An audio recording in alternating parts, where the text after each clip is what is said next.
नमस्कार। हम हर वक्त आते हैं आपके पास और बात वही करते हैं मुद्दे जो आपको छूते हैं। हर बार हम यही का बोलते हैं और इसी तरह हम आते भी हैं। देखिए, पत्रकारिता जो है, पत्रकारिता सिर्फ एक वीडियो बनाने से नहीं होती है। पत्रकारिता जो है वो है मुद्दों को समझना और आम आदमी की जो समस्याएं हैं उस पे प्रश्न उठाना। सिर्फ किसी भाषण नहीं, 70 साल से तो हम सिर्फ भाषण ही सुन रहे हैं। हम वो पोर्टल हैं जो इन मुद्दों पे काम करते हैं। हर वार्ड में जाके, हर जगह जाके हम मुद्दों पे काम करते हैं, मुद्दों पे बात करते हैं, जो मुद्दे आपके मुद्दे हैं। आज हम आए हुए हैं, आज यहाँ पे कामारहाटी में आए हुए हैं बात करने के लिए। आपने ये नाम तो सुना ही होगा, लेकिन शायद कहीं ना कहीं बंगाल में ये लोग काम कर रहे हैं, लेकिन ये आवाज़ शायद नहीं पहुंच रही है। इस सिलसिले में आज हम आए हुए हैं आम आदमी पार्टी नॉर्थ 24 परगनास, उनका जो यूनिट है वहाँ पे आए हुए हैं।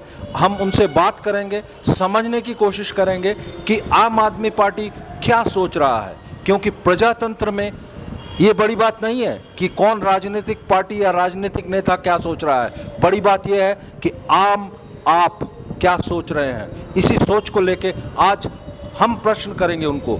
देखते रहिए।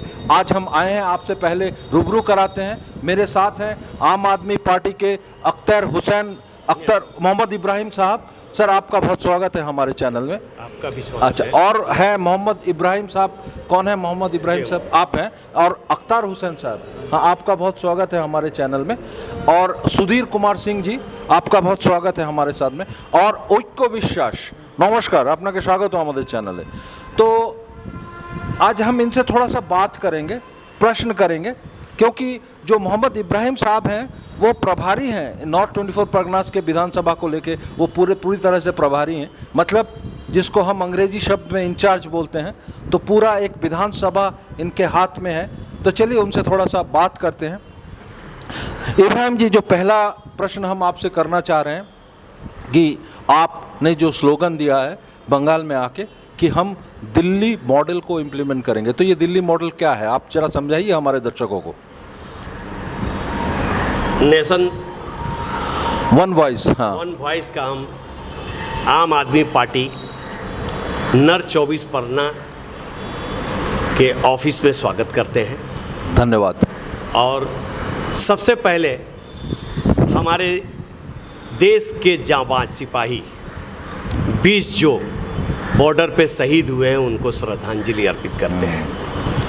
आपके चैनल के माध्यम से नेशन वन वॉइस के माध्यम से उन शहीदों को श्रद्धांजलि देते हुए ये बोलना हम चाहते हैं कि हमारा जो अरविंद केजरीवाल जी का मॉड्यूल है, जो आपने क्वेश्चन किया कि आपका क्या टारगेट है, तो हमारा वही टारगेट है जो अरविंद केजरीवाल जी का दिल्ली मॉड्यूल था। हमारा फोकस 4 चीज़ों पे हमेशा रहा। बोलिए। पहला, शिक्षा। हाँ, अगर शिक्षा होगा तो देश का तरक्की अपने आप हो जाता है। ये सारा भारतवर्ष जानता है कि शिक्षा को अरविंद केजरीवाल जी ने जितना फंड दिया उतना भारत का फंड है। ये चीज़ आप भी जानते हैं। नहीं, अभी अब अगर हम बजट देखते हैं, आपका दिल्ली का जो 19-20 का जो बजट आया है वो 60,000 करोड़ का बजट आया है। 60,000 करोड़ में से उन्होंने 7,485 करोड़ हेल्थ के लिए लिखा है, ठीक है, और 15,000 करोड़ वो शिक्षा के लिए उन्होंने रखा है। लेकिन आपको ये भी बता दें कि अगर आप पॉपुलेशन देखते हैं दिल्ली का, तो वो NCR जिसको बोलते हैं ना, उसमें 4.6 करोड़ उनका आबादी है।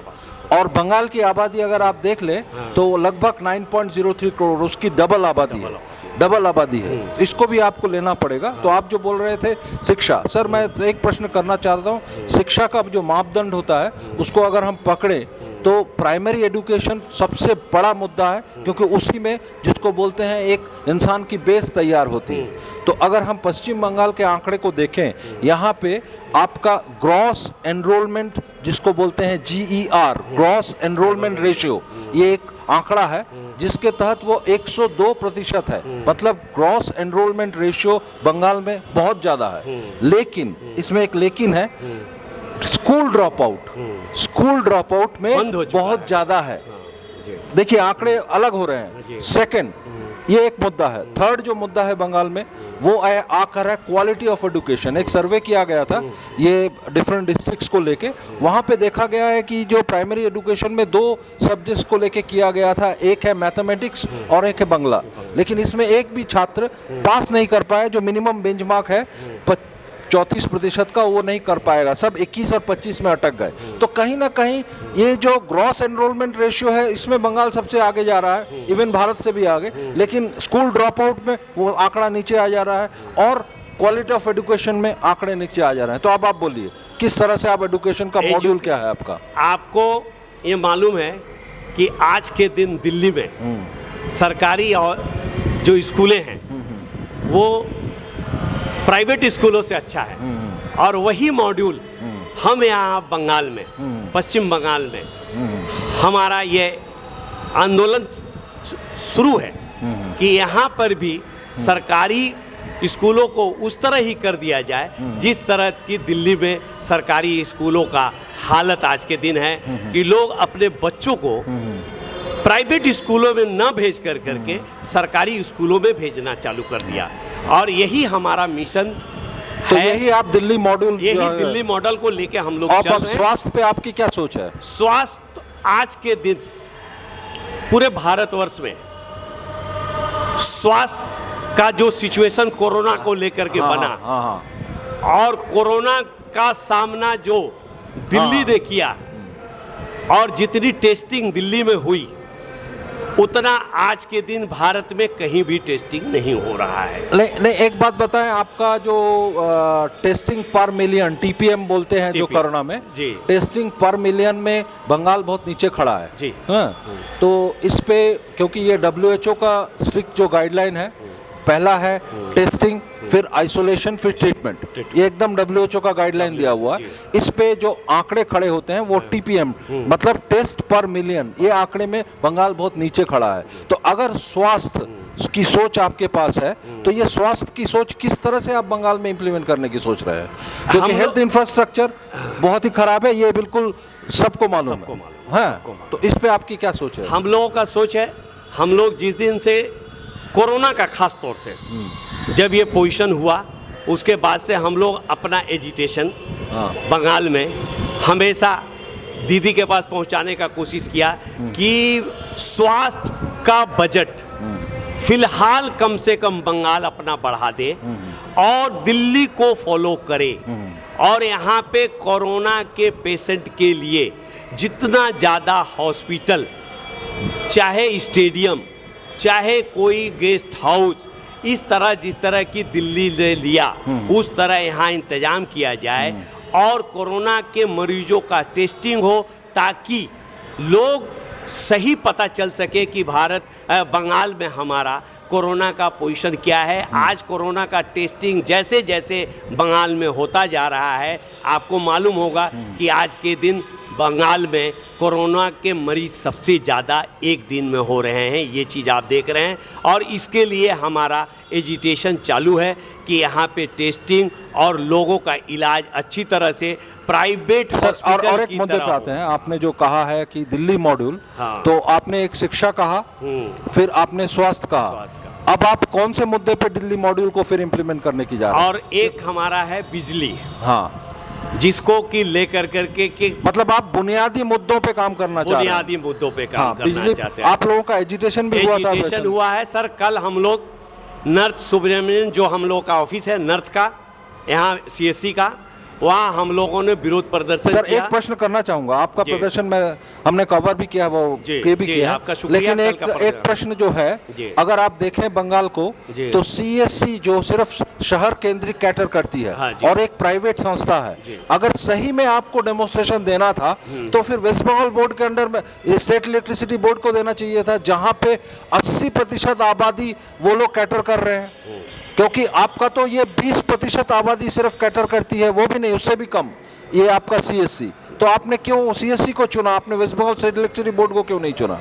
आपका इस बात के लिए शुक्रिया कि आप हमारे सीएससी के कल एजिटेशन को आपने कवर किया और आज हमारे सामने ज्वलंत प्रश्न किया कि आप 20% को लिया और 80% को क्यों छोड़ दिया। बिल्कुल। तो सर इसके लिए शुक्रिया, लेकिन हम लोग 80% को छोड़े नहीं हैं। हमारा कल का जो प्रोसेशन था वो 80% वालों के लिए भी था और आने वाला 1-2-4 दिन में हम लोग जो वेस्ट बंगाल इलेक्ट्रिसिटी बोर्ड है उस बोर्ड के सामने भी अपना विरोध प्रदर्शन, क्योंकि करने देखिए जा रहे हैं। इसमें आप अगर कहते भी जी। हैं तो राज्य प्रशासन को निकलने का एक मुद्दा मिलेगा कि ये भाई प्राइवेट ये प्राइवेट है, ये हमारे हाथ में कंट्रोल में नहीं है। जी, जी। लेकिन जो उनके कंट्रोल में है वो राज्य विद्युत परिषद है। जी, जी। तो वहां पे आपने कोई डेमोन्स्ट्रेशन दिया नहीं, लेकिन अगर आप उसको नहीं देते हैं तो कहीं ना कहीं आप लोगों के पार्टी के नाम के साथ आप जस्टिफाई नहीं कर रहे हैं। आम आदमी का मुद्दा आम आदमी नहीं उठाएगा, पार्टी नहीं उठाएगी तो कौन उठाएगा? जी नहीं, हाँ। हमारा कल से जो शुरुआत हुआ है वो सीएससी से लेकर करके ये 20% से लेकर के वेस्ट बंगाल इलेक्ट्रिसिटी बोर्ड तक में एजिटेशन का टारगेट है और आने वाला कल फिर आपको हम आमंत्रित करेंगे वेस्ट बंगाल इलेक्ट्रिसिटी बोर्ड का जो एजिटेशन करेंगे।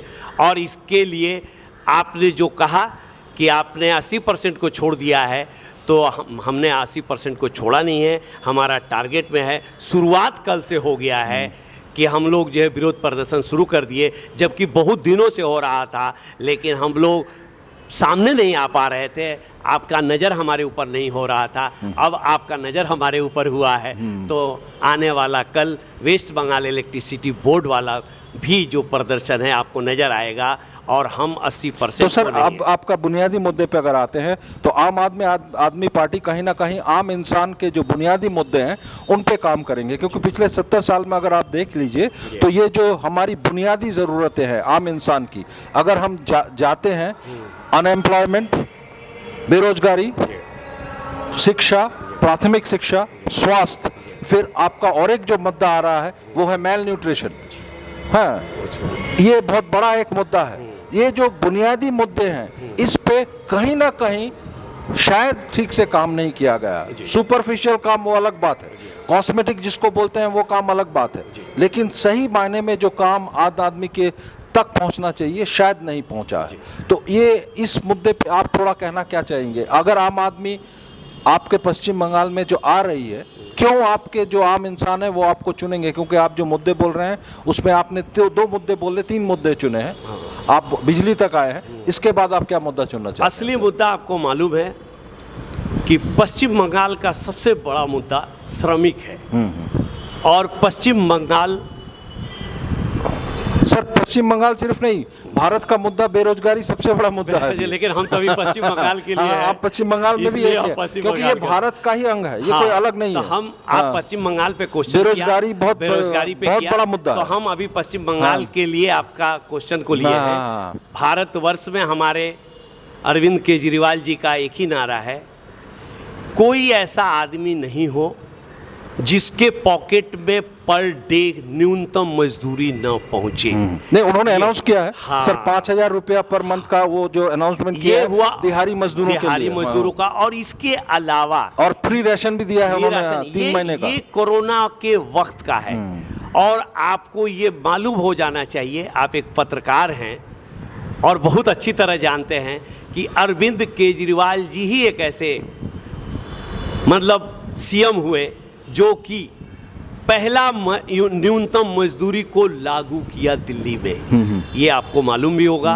और ये उनका भारतवर्ष के लिए नारा है और वही नारा उन्होंने हम लोगों को पश्चिम बंगाल में दिया है कि यहाँ श्रमिक संगठन, श्रमिक विकास संगठन भी हमारा है। हाँ। और यहाँ उद्योग इंडस्ट्री, उद्योग हमारे यहाँ भारतवर्ष में पश्चिम बंगाल उद्योग में 1 नंबर आता था।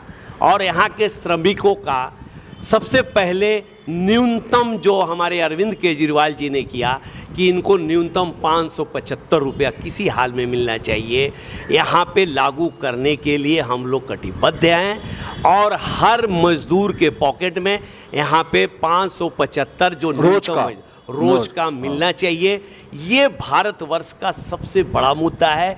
आप देखिएगा कि पश्चिम बंगाल में कारखानों में कॉन्ट्रैक्ट सिस्टम में काम कराया मैं आपको जाता है। एक थोड़ा सा एक आंकड़ा देता हूं, क्योंकि हम जब बात करेंगे तो आंकड़ों से बात करना शायद मुनासिब होगा। अगर आप बंगाल को देखते हैं तो इसका चित्र कुछ अलग है जी। आपका यहाँ पे जो लोन बर्डन है, जो उधार लिया गया है, सरकार ने लोग किया, वो बहुत बड़ा आंकड़ा है जी। हाँ, तो सालाना एक ब्याज देना पड़ता है, तो कहीं ना कहीं 1 रुपए में लगभग 80 पैसा चला जाता है ब्याज में ही। आपको ये भी समझना पड़ेगा पश्चिम बंगाल के सरकार की जो लिमिटेशन है उस पर। तो अगर कोई भी पार्टी आती है तो उसको उस फ्रेमवर्क में ही काम करना पड़ेगा, अलग से नहीं। क्योंकि दिल्ली सरकार का जो एडवांटेज है वो है उसका क्लीन स्लेट, मतलब उसको कोई उधार लेके चलना नहीं पड़ा है। लेकिन बंगाल में पहला चीज़ है, आपका एक के बाद एक इंडस्ट्री बंद होती गई है। इंडस्ट्री नई सिरे से शायद कुछ उस तरह से हो नहीं रही है। पॉपुलेशन बढ़ रहा है, अनएम्प्लॉयमेंट, बेरोजगारी बहुत ज़्यादा है। आज अगर दिहाड़ी मजदूर अगर देखें, 2011 का सेंसस अगर हम पकड़ते हैं तो 2011 के सेंसस के अनुसार 4 से 5 लाख लोग बाहर जाते थे मजदूरी करने के लिए। उसके बाद और ऑफिशियल सेंसस नहीं आया है। अगर उस 2011 के आंकड़े को हम पकड़ें तो अगर उसको 2020 तक हम लेके आएँ तो लगभग 14 से 15 लाख दिहाड़ी मजदूर बाहर जाते हैं काम करने के लिए, जो अभी प्रेजेंट सिनेरियो में पूरी तरह से अनएम्प्लॉयड बैठे हुए हैं। ये बहुत बड़ा मसला है। क्या बोलना चाहेंगे आप? आपका क्वेश्चन बहुत अच्छा क्वेश्चन है और इस क्वेश्चन का एक जवाब मैं आपको बहुत अच्छा दे दूं कि दिल्ली सरकार में आम आदमी के आने से पहले उसका बजट का क्या हाल था ये आपको भी मालूम है। लेकिन दिल्ली सरकार में आम आदमी पार्टी का जब से आना हुआ तो बजट घाटे से प्रॉफिट में आया। तो दिल्ली सरकार के मॉड्यूल को आज भी बंगाल में हम लोगों का टारगेट, अरविंद केजरीवाल जी का एक ही कहना है, 200 यूनिट फ्री दिया जाता है वहाँ के आम इंसान का। इलेक्ट्रिसिटी फ्री दिया जाता है सर। और पानी, स्वास्थ्य जो है, और मोहल्ला क्लिनिक लिया क्या? मोहल्ला क्लिनिक का जो आज हाल है, आप देखते होंगे कि लोग बड़े हॉस्पिटलों में जाने से पहले अपने मोहल्ला क्लिनिक में चले जाते हैं। तो जो हाल दिल्ली में आम आदमी पार्टी के आने से पहले था, बजट घाटे में चलता था, इतना खर्च करने के बाद जब अरविंद केजरीवाल जी उस बजट को प्रॉफिट में ला करके और स्वास्थ्य, शिक्षा, बिजली को दे सकते हैं, तो पश्चिम बंगाल पे इतना कर्ज होते हुए भी अगर क्वेश्चन जो आपने किया, हमारा मांग सबसे पहले ये है यहाँ के फैक्ट्री मालिकों से, सबसे पहला कि फैक्ट्री में जो हमारे मजदूर काम करते हैं उन मजदूरों का न्यूनतम पहले दिया जाए। उसके बाद असंगठित मजदूरों पर हम आएंगे और असंगठित मजदूर हमारे सरकार के तरफ नजर लगाए। सर एक बात बोलें जी आप। अभी पश्चिम बंगाल सरकार ने एक ऐप लॉन्च कर रहे हैं, आपको मालूम होगा शायद। सबसे दुख की बात यह है कि ये पश्चिम बंगाल का मुद्दा नहीं है, पूरे भारतवर्ष का ही मुद्दा है। असंगठित मजदूरों का कोई आंकड़ा सरकार के पास नहीं है, बिल्कुल सही एकदम नहीं है, क्योंकि जो आंकड़े हैं वो सब आर्बिट्ररी फिगर्स हैं। लेकिन आपको बताएं, ये जो पूरी जो व्यवस्था देख रहे हैं इसमें लगभग 80 से 85% लोग अनऑर्गेनाइज सेक्टर में ही काम करते हैं, 20% लोग ऑर्गेनाइज सेक्टर में काम करते हैं। उसमें से भी बहुत कम लोग जो रियली ऑर्गेनाइज सेक्टर जिनको हम बोलते हैं सेमी गवर्नमेंट या गवर्नमेंट स्ट्रक्चर, उसमें काम करते हैं। तो आप 80% जो लोग काम कर रहे हैं उसका आंकड़ा ही किसी के पास नहीं है। बहुत आश्चर्य की बात है। अब आप बोलिए सर। आप दिल्ली को देख लीजिए। हाँ, जो क्वेश्चन आपने किया, इतना अच्छा क्वेश्चन किया कि इस बात के लिए दिल को मतलब बहुत तकलीफ भी हो रहा है कि आज पूरे भारतवर्ष में, पश्चिम बंगाल में 80% क्या पूरे भारत का वही हाल है कि 80% असंगठित हमारे मजदूर बेकार हैं और भूखमरी के दायरे पे। नहीं सर, एक बात बताएं, आपको एक प्रश्न खड़ा हो रहा है, क्योंकि ये जो पिछला इलेक्शन आपका दिल्ली में हुआ है, जिसमें उनका नारा था, अरविंद केजरीवाल का नारा था कि हम राजनीति नहीं, अपने काम के मुद्दे पे आपको वोट मांग रहे हैं। तो कहीं ना कहीं उनका पूरा मुद्दा ही था कि डेवलपमेंट पे हमने काम किया है कि नहीं, ये सोच के आप हमको वोट दीजिएगा। तो ये जो काम का मुद्दा है, कॉस्मेटिक नहीं, अगर अभी आप पकड़ें, जो भी राजनीतिक दल, हम नाम नहीं दे रहे हैं, जो अभी ऑपोजिशन में खड़े हैं, टीएमसी को ब्लेम कर रहे हैं या फिर गाली दे रहे हैं, लेकिन वो भी सही नहीं कर रहे हैं, क्योंकि वो भी थे सत्ता में। तो ये जो इंफ्रास्ट्रक्चर होता है, ये जो आप इंफ्रास्ट्रक्चर, आप एक रास्ता बना रहे हैं, आप एक अस्पताल बना रहे हैं, ये रातों रात नहीं होता, ये एक प्रोसेस है। मतलब आपने इस साल 2 किया, दूसरे साल 1 बढ़ाया, फिर 1 बढ़ाया, आपने आज 10 स्कूल खुले, फिर उसके बाद 5, ये एक इंफ्रास्ट्रक्चर है। तो ये प्रश्न तो उनकी तरफ भी रह रहा है, जो राजनीतिक पार्टियां सत्ता में पहले थी, अभी ऑपोजिशन में जाके वो बहुत ज़्यादा चिल्ला रहे हैं कि आप लोग काम नहीं कर रहे हैं, लेकिन इंफ्रास्ट्रक्चर तो उन्होंने भी नहीं बनाया। क्योंकि दिहाड़ी मजदूरों का आंकड़ा अगर पहले सरकारों के पास होता तो आज की सरकार को ये इतना नहीं प्रॉब्लम सॉल्व नहीं करना, इतना फेस नहीं करना पड़ता। ये भी आपको समझना पड़ेगा। हम राजनीति की बात कर रहे हैं, नहीं कर रहे हैं, हम सीधे मुद्दे जो आम आदमी इंसान को छूते हैं उसको बोल रहे हैं। बोलिए सर, आप क्या बोलना चाहेंगे? जो भी सरकार में होता है, हमेशा दूसरे पिछली सरकारों को दोष देता है। आज टीएमसी सरकार 10 साल पूरा करने जा रही है और 35 साल के सरकार को कोस रही है। 5 साल अगर ये सरकार असंगठित मजदूरों के लिए सिर्फ रजिस्ट्रेशन का काम अगर शुरू किया होता, तो 5 साल के बाद जो दूसरा टर्म्स इनका आया, तो आज हमारे पश्चिम बंगाल में असंगठित मजदूरों का फहरिस्त होता, लिस्ट होता, और आज टीएमसी जो ब्लेम दूसरे सरकारों पे लगा रही है वो लगाना भी नहीं पड़ता और आज हमारे मजदूर भूखे नहीं मरते। पहला क्वेश्चन का जवाब आपका ये है।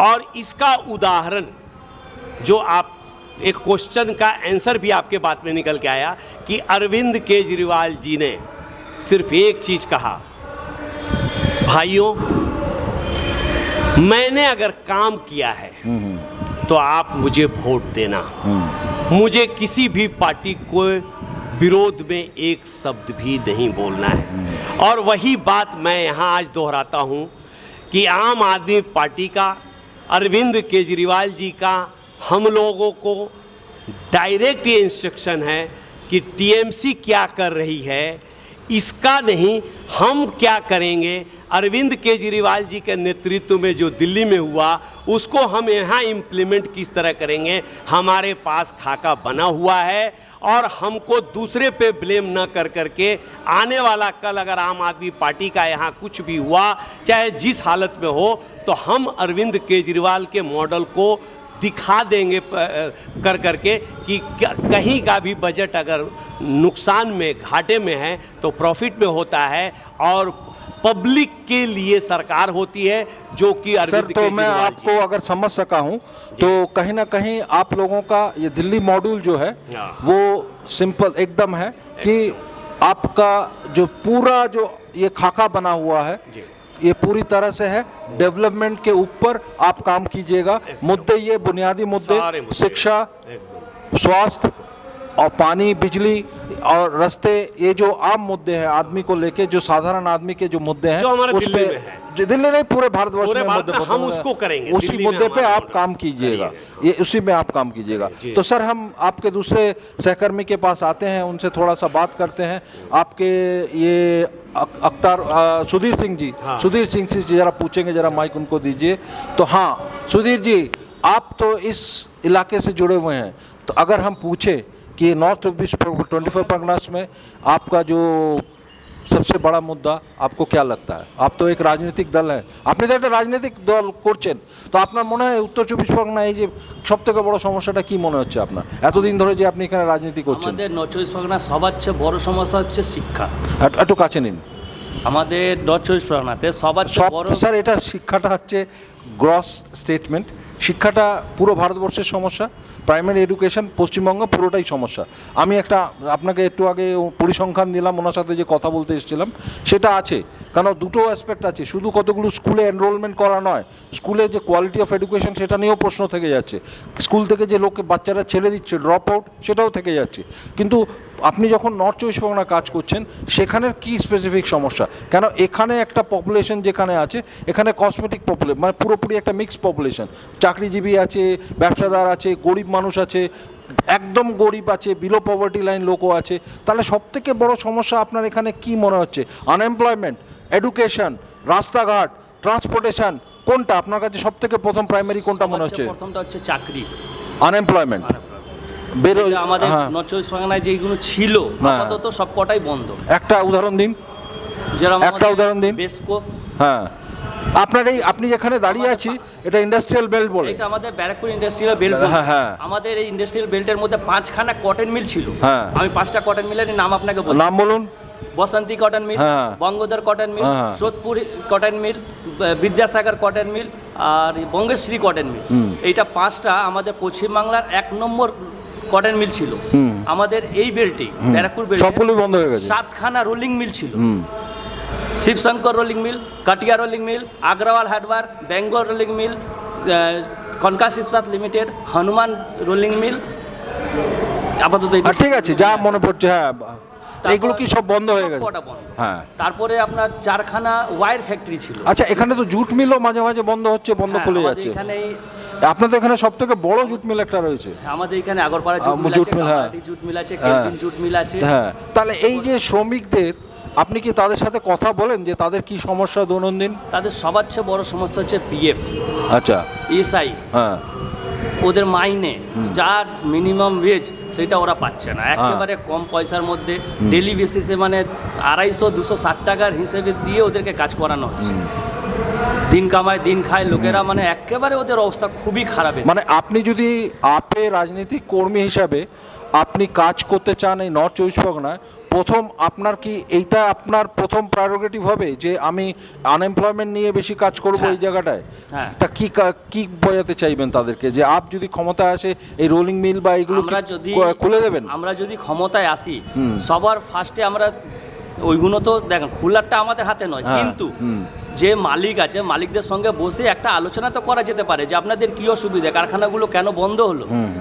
আমি নিজেই একটা শ্রমিক ছিলাম, বেঙ্গল রোলিং মিলের আমি একটা শ্রমিক ছিলাম। সেই জায়গায় কারখানা বন্ধ হয়ে যাওয়াতে আপনার পয়সা করে পেয়েছেন, পাওনা গন্ডা পেয়েছেন? না, আমরা এখনো টাকা পয়সা পাইনি, এখনো কোর্টে কেস চলছে। আচ্ছা, এখনো চলছে। তা প্রচুর তো অনেকে মারাও গেছেন বোধহয়। হ্যাঁ, প্রচুর লোক মারা গেছে। আচ্ছা, এইবার পরের সমস্যাটা কি মনে হয় আপনার? আপনি একটা বললেন যে এখানে রোজগার, সেই একটা সমস্যা, আর কি মনে হচ্ছে নর্থ চব্বিশ পরগনার সমস্যা? নর্থ চব্বিশ পরগনায় হসপিটালের স্বাস্থ্যর হ্যাঁ, সেটাও অবস্থা খারাপ।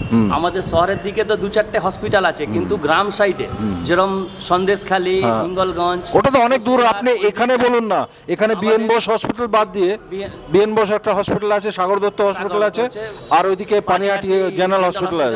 হ্যাঁ, এবার এখানে যে পরিষেবাটা, আপনি কি সেই হাসপাতালগুলো গেছেন কোনোদিনও, দেখেছেন পরিষেবাটা কি জায়গায় দাঁড়িয়ে আছে? একেবারে বিচ্ছিরি পরিষেবা। আজকে আপনি একটা কেস নিয়ে যদি বিএন বস হসপিটালে যান, তারা চেক আপ না করে, ট্রিটমেন্ট না করে সঙ্গে সঙ্গে একটা কাগজে লিখে দেবে যে আপনারা সাগর দত্ততে চলে যান। সাগর দত্ত, মাইকটা একটু কাছে নিন। সাগর দত্ততে যেই আমরা আসবো, যেই কাগজটা দেখলো যে আমাদের রেফার করা হয়েছে, এরা সঙ্গে সঙ্গে লিখে দেবে আরজিকার হসপিটালে চলে যান। কিন্তু তারা দেখলো না যে কিসের জন্য এসছে, এর মধ্যে কি হয়, এইখান থেকে এই হসপিটাল, ওই হসপিটাল থেকে ওই হসপিটাল, উঠে গেল, উপরে উঠে গেল। এই সমস্যাটা সবার চেয়ে জটিল সমস্যা। মানে আপনার যদি প্রারোগেটিভ ধরি, প্রথম হচ্ছে বেরোজগারি, সেটা একটা বড় একটা সমস্যা আপনাদের নর্থ চব্বিশ পরগনা। এ বাদ দিয়ে হেলথ, স্বাস্থ্য, এটা পরিষেবাটা একদম খুব একটা মানে নেই, এটা বলতে চাইছেন তো স্যার? এবার আপনার ঐক্য বিশ্বাসের কাছে যাচ্ছি। ঐক্যবাবু, আপ পার্টিতে আপনি তো কাজ করছেন, আপনি তো এই নর্থ চব্বিশ পরগনায় কাজ করছেন, তাহলে কি মনে হচ্ছে সমস্যাগুলো কি জায়গায় দাঁড়িয়ে আছে? দেখুন, আমার পূর্ববর্তী যারা ছিলেন তারা অনেকেই বলেছেন, তার মধ্যে আমারও একমত। সমস্যা, স্বাস্থ্য সমস্যা আমাদের নর্থ চব্বিশ পরগনা, স্পেশালি আমাদের কামারহাটি, সোদপুর, ব্যারাকপুর বেল্টের মধ্যে যে সরকারি হসপিটালগুলো রয়েছে, যেমন আমাদের ঘোলা হসপিটাল আছে, তার মধ্যে আমাদের আছে বলরাম হসপিটাল রয়েছে। মানুষ বলে, ডাক্তারেরা বলে নাকি পশু পাখি থেকে রোগ ছড়ায়, হ্যাঁ, বিড়াল থেকে ডিপথেরিয়া, কুকুর কামড়ালে জলাতঙ্ক, এরকম অনেক রকমের রোগ ছড়ায়।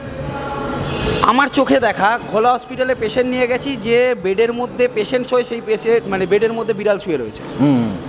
ডাক্তারদের বলতে গেলে বলে কোথায় যাব আমরা, কি করব, আপনারা তাড়িয়ে দিন। সেই বিড়ালটা থেকে যে রোগটা হবে না তারা কোনো গ্যারান্টি দিতে পারছে না, ফার্স্ট। 2 নম্বর হচ্ছে মানে স্বাস্থ্য পরিষেবা একদমই বাজে দাঁড়িয়ে আছে, খুবই বাজে। হ্যাঁ। 2 যদি নম্বর আমি বুঝতে পেরেছি আপনাকে, যদি আপনি যেটা বলতে চাইছেন, হ্যাঁ বলুন। 2 নম্বর হচ্ছে শিক্ষা। হ্যাঁ, সরকারি স্কুল রয়েছে, হ্যাঁ। বেসরকারি স্কুল এখানে তো প্রচুর সরকারি স্কুল আছে, অনেক আছে, অনেক আছে। হ্যাঁ। সত্যরা স্কুল রয়েছে, এখানে কামাহাটি রয়েছে, ওইদিকে সুকচর কর্মদক্ষ চন্দ্রচূড় রয়েছে, অনেক রয়েছে। সরকারি স্কুলে আপনার আমাদের মতো মধ্যবিত্ত যারা আছেন, প্রাইভেট স্কুল আছে, ইংলিশ মিডিয়াম স্কুল আছে, সবারই ইচ্ছা হয় বাবা মায়েদের যে ছেলেমেয়েদের একটু ভালো স্কুলে পড়াবো। অনেকের ইচ্ছা হয় ছেলে মেয়েকে ইংলিশ মিডিয়াম স্কুলে পড়াবো। নিয়ম হবে সবার জন্য এক। প্রাইভেট স্কুল বলে যারা মধ্যবিত্ত, দিন আনে দিন খায়, তাদের যে স্বপ্ন দেখে না তেমন কোনো কথা নেই, তারাও স্বপ্ন দেখে, তাদের বাবা মারও স্বপ্ন দেখে যে আমাদের সন্তানকে আমরা প্রাইভেট স্কুলে পড়াবো, ভালো ইংলিশ মিডিয়াম স্কুলে পড়াবো। একটা দিক দিয়ে তারা পিছিয়ে যাচ্ছে, সেটা হচ্ছে ফাইন্যান্সিয়াল প্রবলেম, যেটা টাকা পয়সা। বাবা কাজ করতেন মিলে কারখানায়, হঠাৎ করে মালিক খবর দেয় কারখানা বন্ধ হয়ে যাবে। কারখানা বন্ধ হওয়ার পেছনে অনেক কারণ থাকে, সেইগুলো সমস্যার সমাধান করতে হবে, যেটা এখনও অবধি আমি কোনো পলিটিক্যাল পার্টিকে দোষ দেবো না, কোনো সরকারকেও দোষ দেবো না। আমাদের যে অরবিন্দ কেজরিওয়াল যিনি স্যার রয়েছেন, আমাদের সিএম, তার মূলনীতি হচ্ছে আমরা যা করব করে দেখাবো, মুখে কিছু বলবো না, আমরা করে দেখাবো। আমাদেরও একই কাজ, আমরা করে দেখাবো।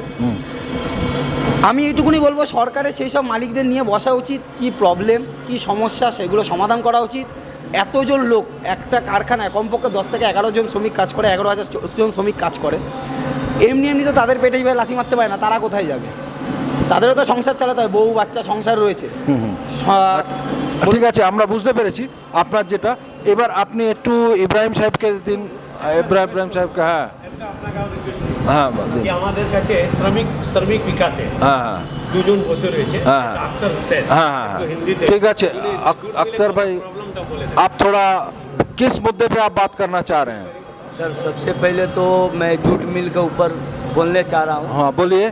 मैं आगरपाड़ा जूट मिल का मैं एक श्रमिक हूँ, और हमारा उसमें अभी थोड़ा सा फिलहाल नजदीक, हाँ जोर से बोलिए। हाँ अभी फिलहाल हमारा उसमें प्रोसेस में है कि आम आदमी पार्टी और श्रमिक विकास संगठन का हमारा एक जूट बनने जा रहा है। और उसके विषय में जैसे जूट मिल के हमारे जो मालिक है घमसान अग्रवाल, घमसान बाबू, वो उनके जितने मज़दूर है, मैंने 40% जो मज़दूर है उनके सब बिहार, यूपी और ये मज़दूर है। उनका एक शिफ्ट जो होता है हाँ। पूरा का पूरा वो जो है सरकार का टैक्स खा जाते हैं पूरा। मैंने रोज़ के कंट्रैक्ट में मज़दूरों को काम कराया जाता है, किसी को 270 रुपये, किसी को 370 रुपये, किसी को 400, किसी को 440, इस तरह करके मैंने एक किस्म का नहीं है, मतलब कॉन्ट्रैक्ट लेबर में हाँ, काम कराया कॉन्ट्रैक्ट जाए। लेबर में। तो आपका मुद्दा क्या है, आप करना क्या चाहते हमारा हैं? मुद्दा है कि हर मजदूरों को एक रेट देना होगा, हाँ। न्यूनतम मजदूरी। हाँ। जैसे आज के डेट में 575 रुपये हमारे दिल्ली सरकार की तरफ से है। मतलब ये क्या आपका जो श्रमिक संगठन है, आपका एक श्रमिक संगठन है, तो उसके माध्यम से आप ये बात उठा रहे हैं वहाँ पे, या फिर अकेले जा रहे हैं, या नहीं, फिर अकेले श्रमिक नहीं। संगठन? हम- आप श्रमिक संगठन ये बात उठा रहा है, उठा रहा है मुद्दा कि आपने मालिक पक्ष के साथ बात किया है, उस पे हम बात लोग किया है?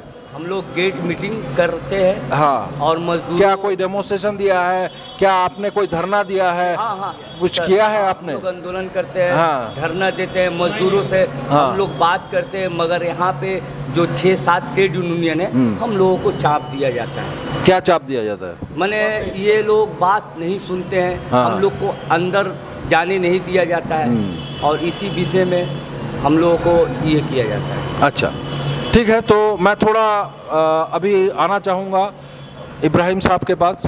सर, अब हमारे माध्यम से आप ये जो पूरे नॉर्थ 24 परगनास के प्रभारी हैं आपके, तो हमारे जो आसपास आपके जो लोग हैं उनको क्या बोलना चाहेंगे हमारे माध्यम से, क्या क्या बोलना चाहेंगे, आपके प्रभारी की हैसियत से क्या कहना चाहेंगे? न्यूज सर मैं आपको थोड़ा सा माफ पाया। न्यूज नेशन वन वॉइस के माध्यम से मैं एक ही बात कहना चाहूँगा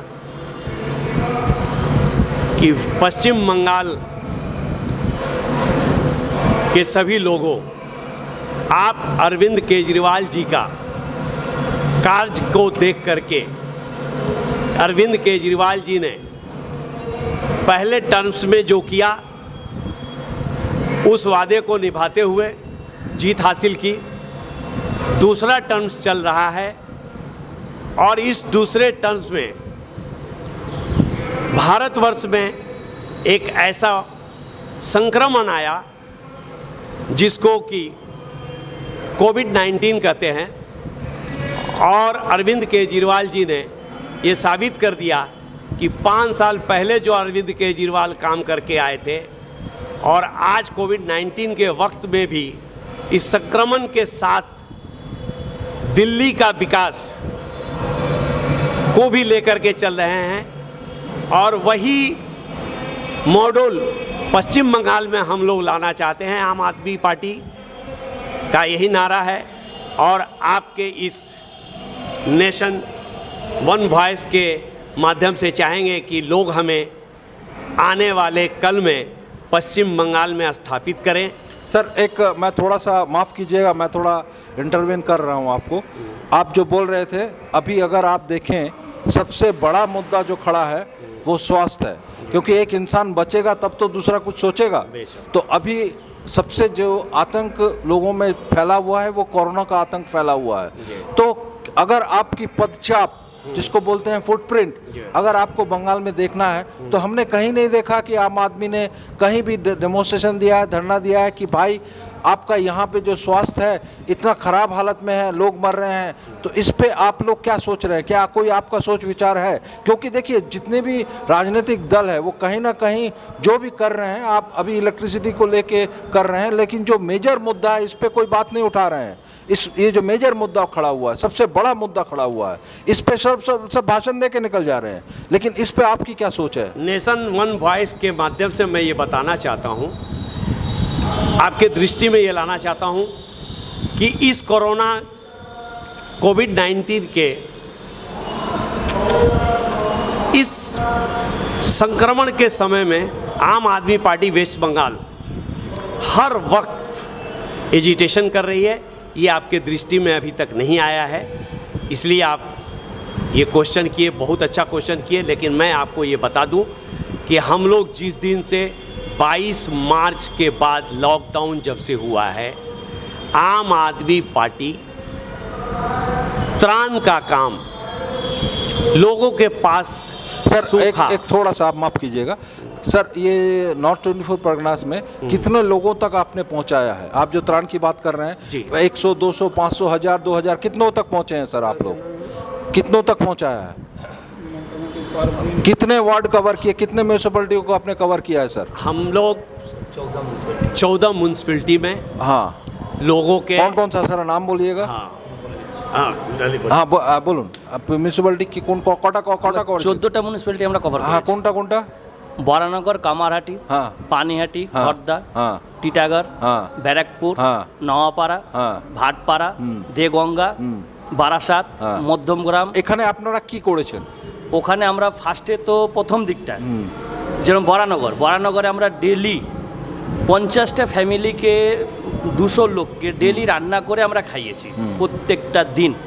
তারপরেও যারা বাড়িতে মানে শুধু জিনিস দেননি, রান্না করে খাওয়ারও দিয়েছি। হ্যাঁ, দুবেলাই রান্না করে আমরা তাদেরকে খাইয়েছি 200 ফ্যামিলিকে ডেলি। হ্যাঁ হ্যাঁ। এছাড়া আমরা চাল, গম, এই চাল, আটা, আলু, তেল, সয়াবিন, মশলা এইগুলো প্যাকেট করে আমরা প্রত্যেকে যারা জানতাম যে অমুক জায়গায় ওদের খুব অসহায়, খুব অসুবিধা আছে, আমরা তার বাড়ি বাড়িতে গিয়ে, এমনকি আমরা দেগঙ্গা বিধানসভাতেও গিয়ে আমরা ওখানে এইগুলো পৌঁছে দিয়ে এসেছি লোকের বাড়িতে। আচ্ছা ঘরে ঘরে গিয়ে যাদের রেশন কার্ড ছিল না আমরা তাদের রেশন কার্ড করিয়ে দেওয়ার ব্যবস্থা করেছি। মানে 15টা মিউনিসিপ্যালিটিতে মোটামুটি আপনারা কাজ করেছেন। মিউনিসিপ্যালিটিতে মোটামুটি কাজ করেছি। হ্যাঁ। এরপরেও আপনার যেটা বসিরহাট পর্যন্ত আমরা গিয়েছি, বসিরহাট সন্দেশখালি পর্যন্ত আমরা ডেফিনেটলি আমরা এটা দেখুন একটা জায়গা বুঝতে হবে, সেটা হচ্ছে আপনারা যে কাজ করছেন সেটা আপনার সদিচ্ছা আছে কিনা। কেন আপনার কর্মী সংখ্যাও সীমিত, হ্যাঁ। আপনাকে এটাও মানতে হবে। আমি তো একটা আরবিটারি ফিগার আপনাকে বলতে পারবো না, কেন আপনার কর্মী সংখ্যা যা সীমিত আছে তার মধ্যেই আপনি কাজ করার চেষ্টা করেছেন। সেটাই আমি পৌঁছাতে চাইছি, লোকজন যারা দেখবেন এটা তারা বুঝতে চাইবেন যে আপনার যখন মূল্যায়ন হবে, এবার আপনার যখন কর্মী সংখ্যা বাড়বে তত আপনি কিন্তু আরও বেশি করে যাবেন। হ্যাঁ, আরও বেশি করে যাবেন, তাই তো? ঠিক আছে, এবার স্যার হ্যাঁ ফিগারটা বলে তারপর এই করোনার মধ্যে যারা শরীর খারাপ হয়েছে হ্যাঁ, হ্যাঁ। তাদেরকে আমরা মোটরসাইকেল করে হসপিটাল পর্যন্ত পৌঁছেছি, আচ্ছা, অটো রিক্সা করে, টোটো করে হসপিটাল মানে ব্যক্তিগত উদ্যোগ নিয়ে আপনারা পৌঁছেছেন। এমনও দিন গেছে যে আমাদের খর্দা থানা থেকে ফোন করে বলা হয়েছে যে দাদা অমুক জায়গায় অমুক 10টা লোক হয়তো না খেয়ে বসে আছে, আপনারা একটু দেখুন। তাদেরকে আমরা নিজের বাড়ি থেকে নিজের ওয়াইফকে বলে রান্না করিয়ে তাদের বাড়িতে পৌঁছে দিয়ে এসেছি খাবার, এমনকি ওদের 1 মাসের খাবার আমরা ওখানে নিয়ে গিয়ে পৌঁছে দিয়েছি তাদের ঘরে, যে তোমরা 1 মাস অন্তত বসে খাও, তারপরেরটা পরে দেখা যাবে। পরে দেখা যাবে। वही आप कर लीजिए कि 15 विधानसभा में डेली 15 विधानसभा 15 म्यूनिसिपैलिटी 15 में 15খানা বিধানসভা বিধানসভা কভার করে 15টা বিধানসভা আমরা কভার করেছি। 15টা বিধানসভা আপনারা কাজ করেছেন এই অবধি। হ্যাঁ, 15খানা বিধানসভাতে আমরা কাজ আচ্ছা আচ্ছা, আমফান নিয়ে আপনাদের কি কি ছিল? আমরা আমফানেও আমাদের এইদিকে তো আমফানটা সাউথ 24 পরগনা বেশি এফেক্ট করেছে। না, আমরা নর্থ 24 পরগনায় গেছিলাম, হিঙ্গলগঞ্জে গেছিলাম, হিঙ্গলগঞ্জে আর গেছিলাম। সন্দেশখালিটাতে গেছিলাম, সন্দেশখালি। 2 জায়গায় আমরা গেছি। ওখানে আমরা হ্যাঁ দেগঙ্গা বিধানসভাতে প্লাস্টিক আমরা দিয়েছি, প্লাস্টিক, চাল, খাবার, কাপড় ওদের। মানে আমরা যখন সন্দেশখালি আর হিঙ্গলগঞ্জে যাই ওদের অবস্থা খুবই খারাপ ছিল। আমরা এখানে একটা টিম তৈরি করে 6 জনের টিম নিয়ে 3টে বাইক করে মোটরসাইকেল করে আমরা আগে গেলাম, গিয়ে দেখে এসেছি যে ওনাদের পরিস্থিতিটা কী। তারপরে আমরা এখান থেকে আবার 340টা ঘরে প্লাস্টিক টারপুলিন আর কি প্লাস্টিক পৌঁছেছেন। তারপরে গিয়ে 340টা ঘরে প্লাস্টিক, তারপর খাবার।